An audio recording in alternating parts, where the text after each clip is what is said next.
The birds are chirping, the butterflies are hatching, and there's hope back in the world. We had to lose an hour, but the days are longer and there's sun and it's getting warm outside, and it's just the most important time to hold people close to you right now. Welcome back to this week's episode of Positively Pink and Psychological with your host, Miss Sugar Pink. Springtime's my favorite season of all time, and it's my favorite time of year every single year. I love when the flowers are blooming and how it feels so warm outside. Like every year, it just feels like I go outside, there's a big hug waiting for me.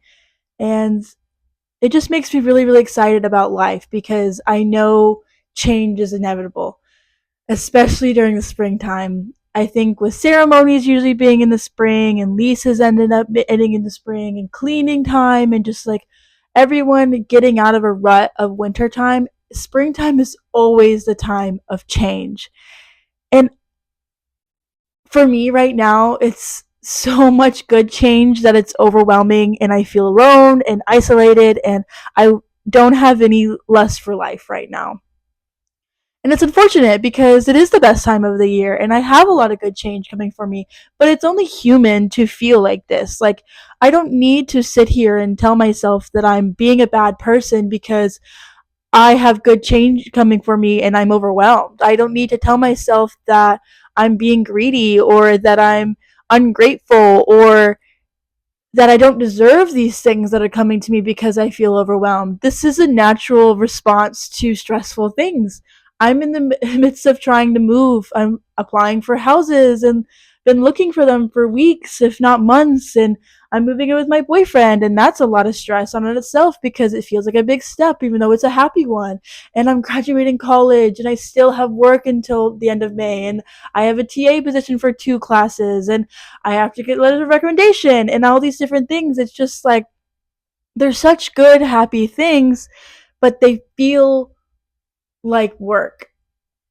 And it's okay. It's okay because stress is a normal reaction to anything a lot of the times. It's very normal to feel stressed about a lot of different things. And it's going to get better come summertime, and so many things are going to have happened, and I'm going to have gotten through so many of the worst hardships of my life in such a short amount of time, and I'm going to get through it. It's the part right now that sucks that no one talks about. Everyone says, "Oh, you're going to get through it. You're going to get better. It's going to be all everything's going to be okay. Everything's going to work out the way it should." And it is. It is going to do that. But no one talks about how to get through this process right now. And the best advice that I could give to you is to just let yourself be right now. Be whatever you're feeling. It sounds so juvenile to say that, but it's so easy to be like, I have so many things to do right now, but I have to like, I gotta do this. So I need to stop doing this and do this instead. I need to stop sleeping. I gotta do this. Like, oh my gosh, it's so easy to do that. But you know what's hard? Calming down, taking one step at a time, and just letting yourself be stressed and overwhelmed. I don't think I'm going to stop being stressed for probably at least another month. I think this next month is going to suck. I think it's only going to get harder. It's only going to get worse. I'm only going to feel more overwhelmed. But I know that. I think it took me a little too long to get to this point where I've just accepted that my life is hard right now. And I kept trying to deny it. I kept trying to make myself feel better. I kept trying to just run away from it in a way, which caused some problems. And I learned a lot of lessons in a very short amount of time. And I've just accepted that right now it's hard and my life sucks and I don't have a lot of lust for life. But that doesn't mean I'm a failure. That doesn't mean I'm a terrible person. It doesn't mean that doesn't have to mean anything. Like I say all the time in every episode, it's only as much weight as you give it. And unfortunately, I don't get to choose how much weight I'm carrying, but I can choose how often I'm looking back at the weight I'm carrying. You know, I could sit here and be like, oh my God, I'm carrying so much. Oh my God, I'm carrying. Or I could just be like, okay, I'm carrying this stuff now and I gotta get there. Like, it's heavy and it sucks and I have to keep pausing and crying and breaking down and sleeping, but I'm gonna get to the point that I gotta get to. And it's okay. It's okay because I think everyone goes through hard times in the springtime, just like I said. You get out of the winter, you get out of a drudge, and you finally get to just like change your life, or you get opportunities, or things get thrown upon you because I don't know, something wakes up in the springtime every time, and it's just a terrible time of the year. But it's always tests of how you react, because I like had a big major freak out like 2 weeks ago, but I didn't really freak out. I thought I messed everything up. I was so stressed. I was so scared, and I kind of had a similar thing the other day. But I responded thinking, okay, there's nothing else I can do now. This happened, and that's all I can control. I made this mistake. This happened now, and here's where I am. I'm gonna move past it and do this instead. I've never done that before. In the past, I would just beat myself up, beat myself up, beat myself up, beat myself up for I don't even know how long. For months, for years, I'd always be like, I can't believe you did that thing, you did that thing. And it was miserable. I was so unhappy. I was choosing to be unhappy. And recently I was like, okay, I made these mistakes. Here's how I'm going to fix them. Because I think learning that every single person ever makes a mistake is one of the hardest things for someone like me to learn. Everyone makes mistakes. You hear that everywhere. That's on every white woman's wall. That's a Hobby Lobby. But you don't put it really into practice. When you make a mistake, how do you react to it? Are you someone who is immediately crisis averting, or are you freaking the fuck out because you don't know how to do it, or are you beating yourself up in some sort of way for months on end, or what do you do? Because it's so easy to say certain things, but in practice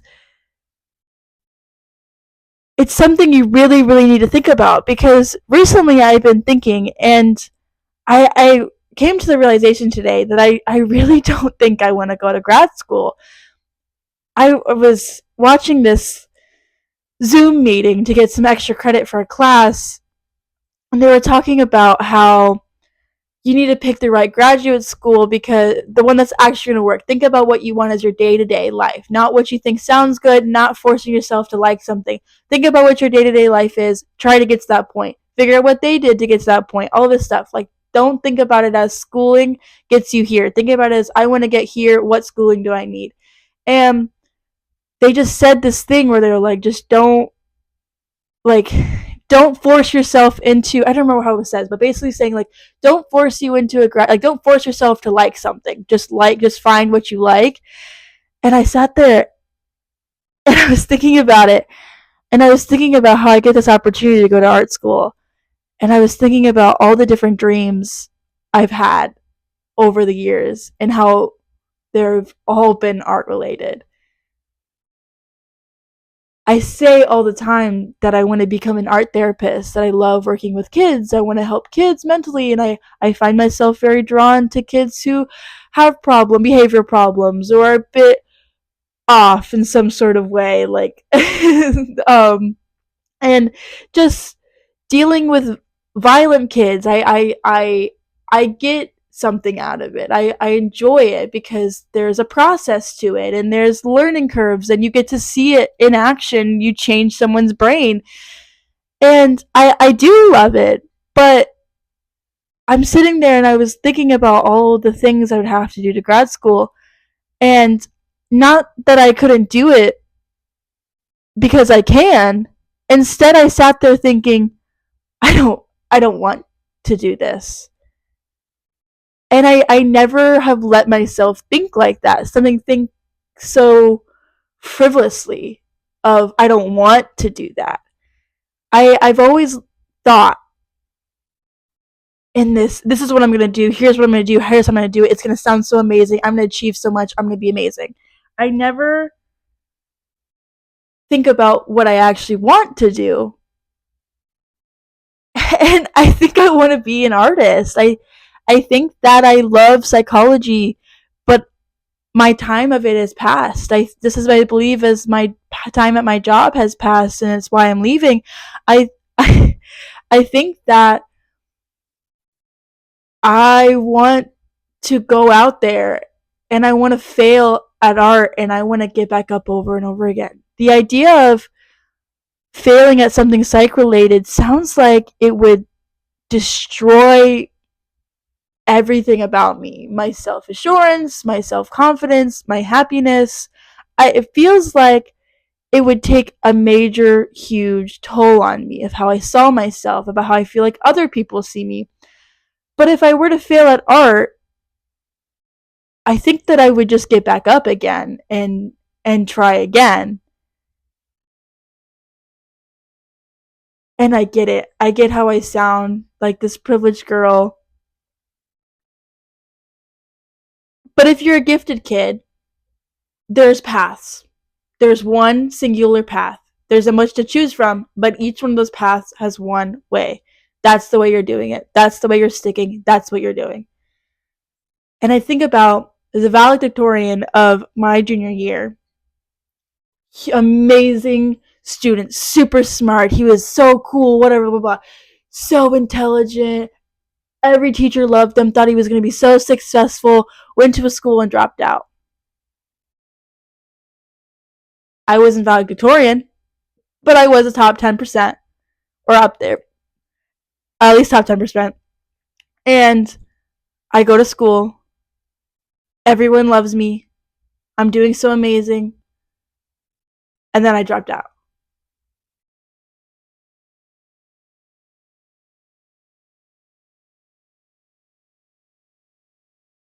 I think I only finished my psych degree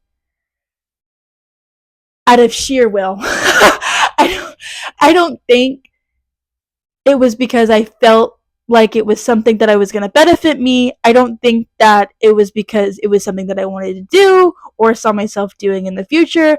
I think that I didn't know what else to do, fell in love with working with kids, saw as an option as working with kids, saw that I would only have a year or two of school left, and decided to do it. And just finished it out of pure necessity. Because I'm at this point right now, and granted, I know it's senioritis, but also I'm at this point right now where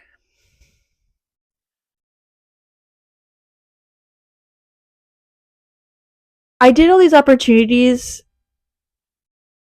to figure myself out, and I think I have. Like I think I am rambling, but there's my point of this is we are all seeds in the ground. And we're all, especially in the summertime, we're all just trying to bloom through the ground. We're all going through the roots. We're trying to root different ways. We're moving a million different ways, and we're trying to find the top to bust through and to bloom.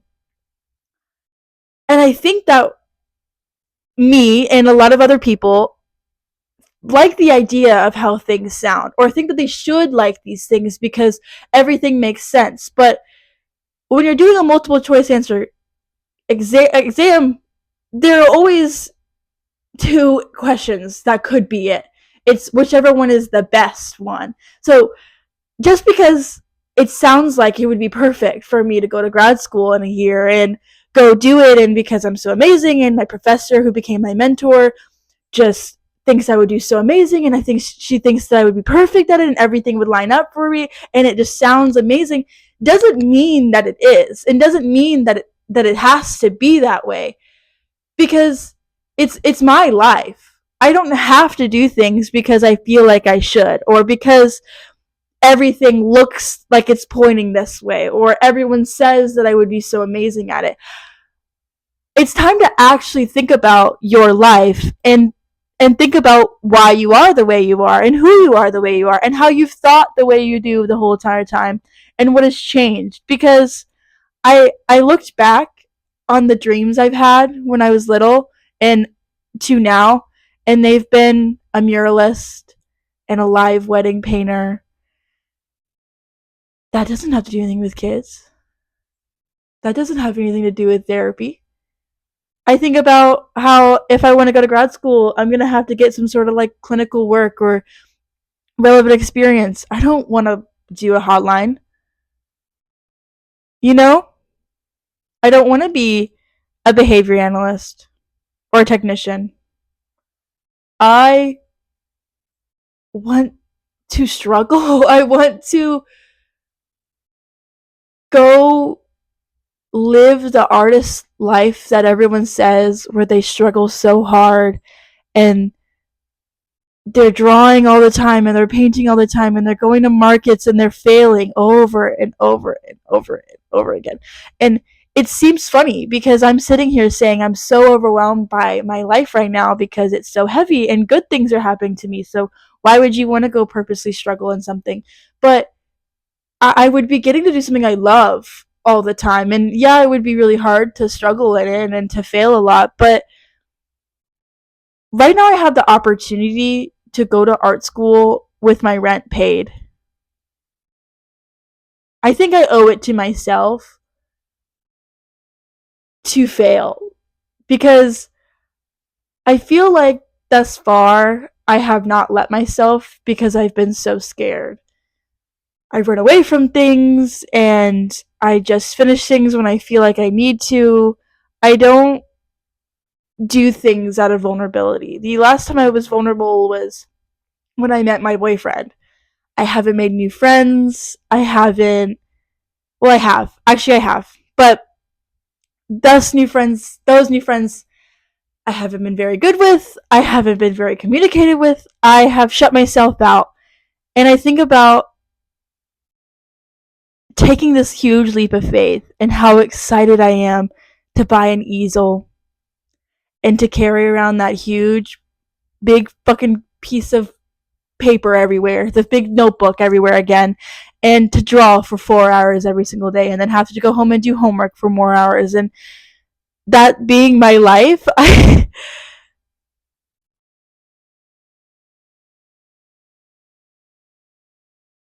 could go to grad school and I could be really successful at it.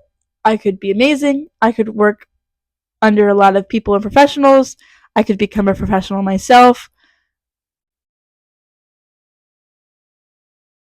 And I would always wonder what it would have been like if I had lived my life with vulnerability instead of intellect. I always think myself out of everything. Every decision I make, I think so much about. I stress about it. I think about every step. I think about every worst case scenario. I think about every possible way that could happen, how to get here. I think about all these different things, but I don't think about how that kind of thinking with my life. I don't think about different actions I could take. I don't think about different occupations I could have. I just think about how I could fail and how to get back up again and what steps to take to get to a certain thing and what I should do and how I should do it. I don't ever think with my heart, for lack of better words. I don't make decisions because I want to. And right now, I have this huge opportunity that's like blaring in my face. It feels like, Karina, do it. Karina, do it. Why are you doing it? Come on, do it. And I'm talking myself into it. And this episode is me just rambling because no one watches it anyway, so it doesn't matter. But if you are watching this, try to think about your life in a way of every step you're taking is a privilege and you can change it at any point. Instead of thinking about it as, I have to do this, and then I have to do this, and then I have to do this, think about it as that stupid saying of, oh, I get to do this, I get to do this. And of course, there's exceptions to that rule, just as there are everything.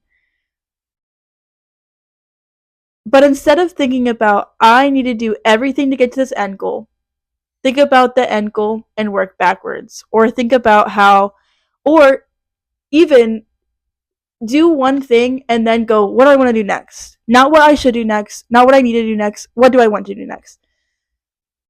And this episode is sporadic because I'm sporadic right now. It is a reflection of myself and therefore probably a reflection of a lot of you as well. And it's okay. It's okay. The moral of the story is seeds in the ground don't get the opportunity to always wrap around and grow a million different ways and go to a rock and go over here and go this way and then finally bust through the ground. But humans do. So just Do things uncomfortable, do things when they're inconvenient to you, and make a community. Because if you do, you're gonna be able to get through the ground. So I don't even know what I'm trying to say, but you're gonna be able to navigate life so much easier if you do. And sometimes I worry and I think about I have to post an episode this week because people are gonna look at me weird. They're gonna think I quit. They're gonna think I failed. But it doesn't matter. It doesn't matter. It doesn't matter. Is this episode bad?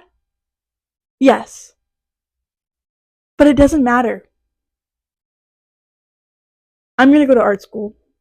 And as much as I've been saying that I'm going to see how it goes and I'm going to see it as a trial, I haven't been. I've been thinking exactly. I've been thinking my way, everything I have to do. But now I am. Now I'm just going to go. I'm going to move. I'm going to stop school. And I'm going to stop working because it's going to be over. And by June, I'm going to have a big easel and a big sheet of paper. And I'm going to draw all the time. And then my classes are going to start in June. And I'm going to be prepared for drawing too, even though it's been 2.5 years. I'm going to be prepared for it because that's what I want to do. And it doesn't matter how it looks, it doesn't matter how it seems, because I'm going to be successful in my own way because I want to be, not because someone thinks I should or someone thinks I have to. So I think that if I stop thinking like that, I'm going to be a lot happier. um, yeah. So I don't know if there was a lot of takeaways from this episode, but I'm posting it and it's mine. So I love it. But I'll see you next week. Stay sweet.